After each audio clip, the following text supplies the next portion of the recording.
오늘 우리에게 주시는 하나님의 말씀은 누가복음 14장 15절에서 35절 말씀입니다. 함께 먹는 사람 중에 하나가 이 말을 듣고 이르되 무릇 하나님의 나라에서 떡을 먹는 자는 복되도다 하니 이르시되 어떤 사람이 큰 잔치를 베풀고 많은 사람을 청하였더니 잔치할 시각에 그 청하였던 자들에게 종을 보내어 이르되 오소서 모든 것이 준비되었나이다 하매 다 일치하게 사양하여 한 사람은 이르되 나는 밭을 샀음에 아무래도 나가 보아야 하겠으니 청컨대 나를 양해하도록 하라 하고 또 한 사람은 이르되 나는 소 5겨리를 샀음에 시험하러 가니 청컨대 나를 양해하도록 하라 하고 또 한 사람은 이르되 나는 장가 들었으니 그러므로 가지 못하겠노라 하는지라. 종이 돌아와 주인에게 그대로 고하니 이에 집주인이 노하여 그 종에게 이르되 빨리 시내의 거리와 골목으로 나가서 가난한 자들과 몸 불편한 자들과 맹인들과 저는 자들을 데려오라 하니라. 종이 이르되 주인이여 명하신 대로 하였으되 아직도 자리가 있나이다.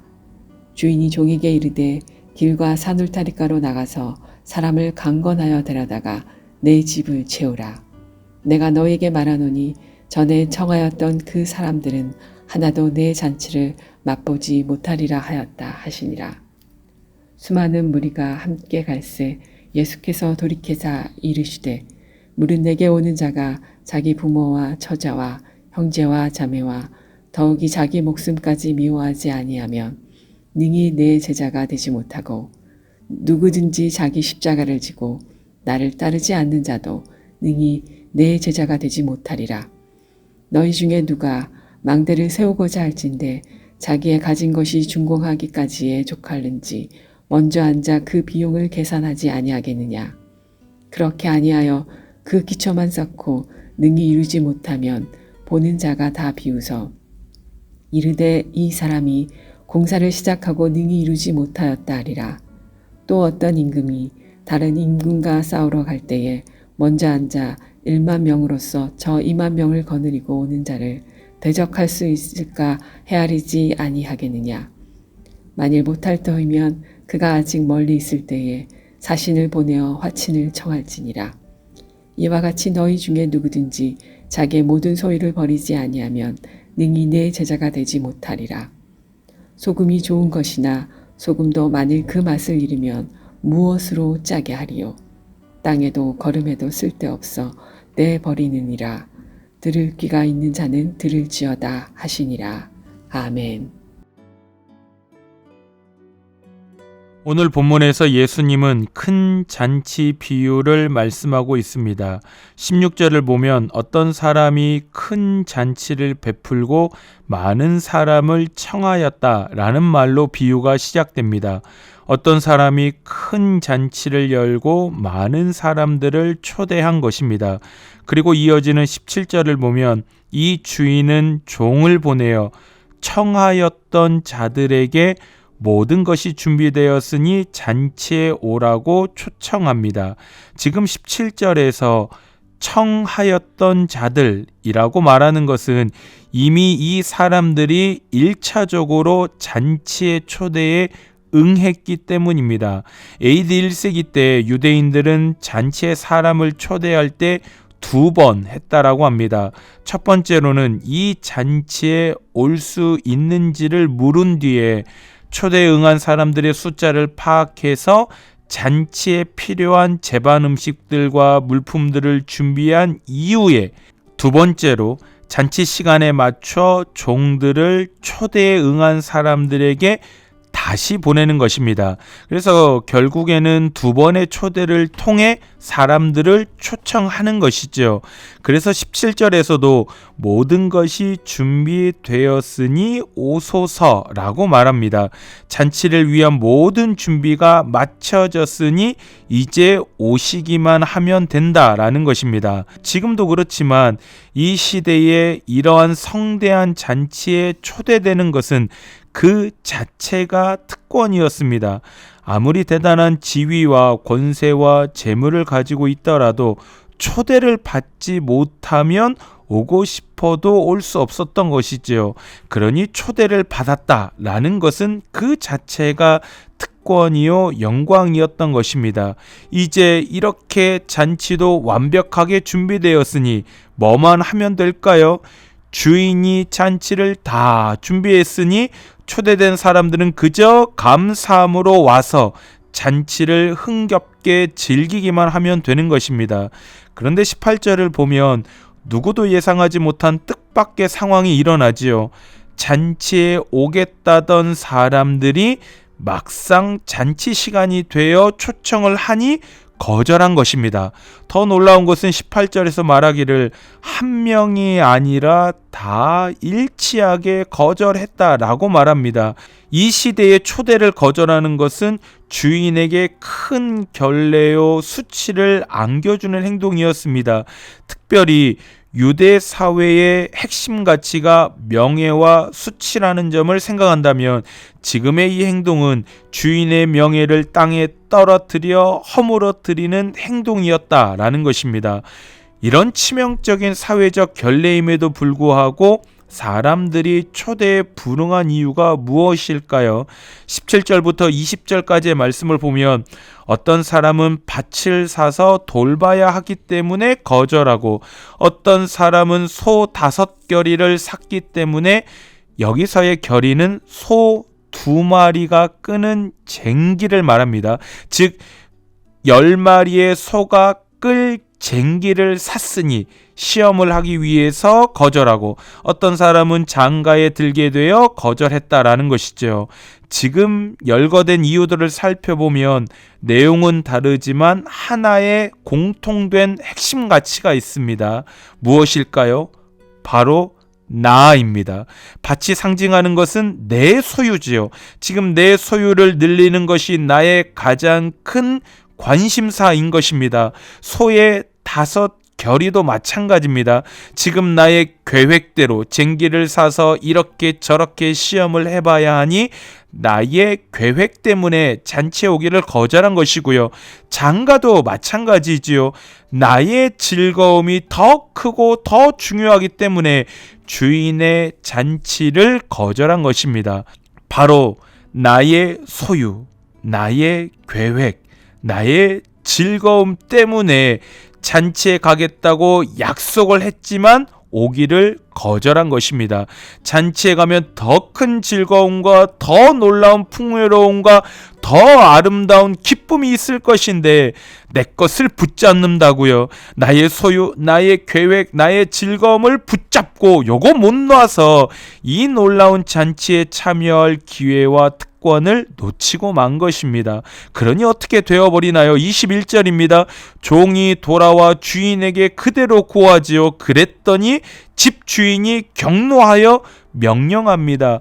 빨리 시내의 거리와 골목으로 나가서 가난한 자들과 몸 불편한 자들과 맹인들과 저는 자들을 데려오라 라는 것입니다. 심지어 이 사람들을 초대한 후에도 자리가 남으니 이제는 단순히 시내의 거리와 골목에 있는 사람들 뿐만이 아니라 길과 산 울타리로 가서 즉 시내 사람들이 아니라 이방인들을 강권하여 데려다가 이 잔치를 내 집을 채우라 라고 명령한 것입니다. 그냥 데려오라도 아니지요. 강권입니다. 억지로라도 데려오라 라는 것입니다.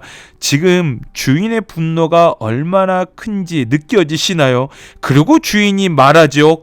결론 24절입니다. 너희는 나의 초청을 거절했기에 어느 누구 하나도 내 잔치를 맛보지 못할 것이다 라고 말하는 것입니다. 참으로 무서운 말씀이지요. 지금만 맛보지 못한다가 아니라 미래형입니다. 앞으로도 맛보지 못할 것이다 라고 이 주인이 분노하고 있는 것입니다. 지금 이 비유가 의미하는 것이 무엇일까요? 우선 큰 잔치는 하나님께서 베푸신 하나님 나라를 의미합니다. 하나님께서 주인 되시어 주권적으로 사람들을 초대하셔서 하나님 나라의 풍요와 즐거움과 기쁨을 누릴 수 있는 놀라운 기회를 주신 것입니다. 처음에는 누구를 초대했지요? 바로 이스라엘 백성들입니다. 그렇다고 이스라엘 백성들 자체가 특별한 민족이기 때문에 그렇게 했느냐?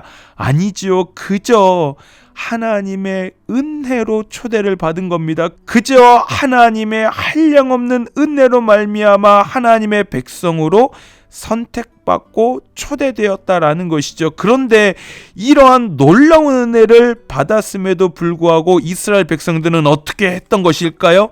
잔치에 참여하기를 거절한 것입니다. 입술로는 자신들이 아브라함의 언약 자손이라고 하나님의 백성이라고 고백하지만 막상 하나님 나라 안에 있는 그 기쁨과 즐거움과 풍요로움에는 아무 관심이 없는 것이지요. 끊임없이 나의 소유, 나의 계획, 나의 즐거움에만 관심이 있는 것입니다. 그러니 결국에 이들이 어떻게 되어버렸습니까? 초대권을 빼앗겨 버리지요. 잔치에 참여할 기회 자체를 잃어버리는 것입니다. 그 잔치에 참여하여 누릴 수 있는 풍요와 기쁨과 즐거움을 모두 다 빼앗기고 마는 것입니다. 잔치에 초대된 것에 대한 감사도 감격도 즐거움도 없는 그들은 이제 그 잔치에 참여하고 싶어도 참여할 수 없게 되어버린 것입니다. 우리 서문교회 성도님들은 지금 어떠한 신앙생활을 하고 계십니까?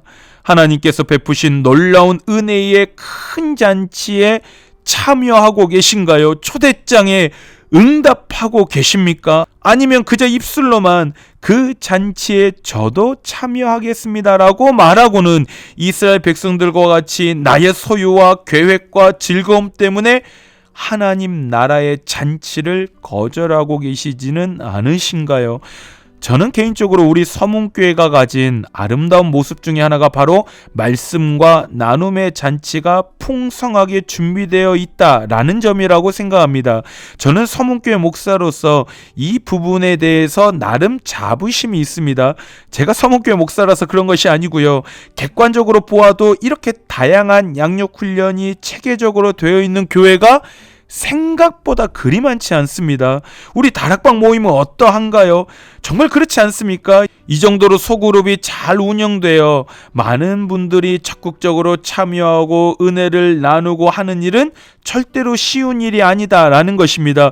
저는 지금 우리 서문교회만 대단하다라는 걸 말하는 것이 아닙니다. 다른 교회들도 그 교회들 나름대로의 특징과 장점이 있지요. 저는 우리 교회가 가진 아름다운 모습 중에 하나가 바로 양육과 나눔이다라는 것을 말하고 싶은 것입니다. 중요한 것은 무엇입니까? 주님께서 베풀어 주신 이 양육과 나눔의 잔치에 내가 실제로 동참하여 하나님 나라의 즐거움과 기쁨과 은혜를 누리고 있냐라는 것입니다. 실제로 체험하며 살아가고 있느냐라는 것이죠. 사랑하는 성도님들, 우리 하나님께서 서문교회를 통해 우리에게 베풀어 주신 놀라운 말씀과 나눔의 잔치가 마련되어 있습니다. 이 놀라운 은혜의 초대에 응답하시지 않으시겠습니까? 응답하신다면 하나님 나라의 놀라운 은혜와 기쁨과 즐거움을 경험하게 되실 것입니다. 이 은혜의 기회를 절대로 포기하시거나 거절하지 마시고 적극적으로 동참하셔서 하나님 나라의 기쁨과 즐거움을 마음껏 경험하며 살아가시는 우리 모든 성도님들의 은혜의 삶이 되시기를 주님의 이름으로 축원합니다. 우리 말씀을 기억하며 기도하실 때 양육 훈련과 다락방 모임에 적극적으로 참여하여 하나님 나라의 기쁨과 즐거움과 은혜를 온전히 경험하며 살아가게 하소서. 우리 교회를 위해서 기도하실 때 항존직 선거를 통해 세워진 주의 일꾼들이 믿음으로 사랑으로 서문교회를 섬기게 하소서. 우리 이 두 가지 기도 제목 가지고 우리 주님 앞에 기도로 나아가겠습니다. 함께 기도하겠습니다.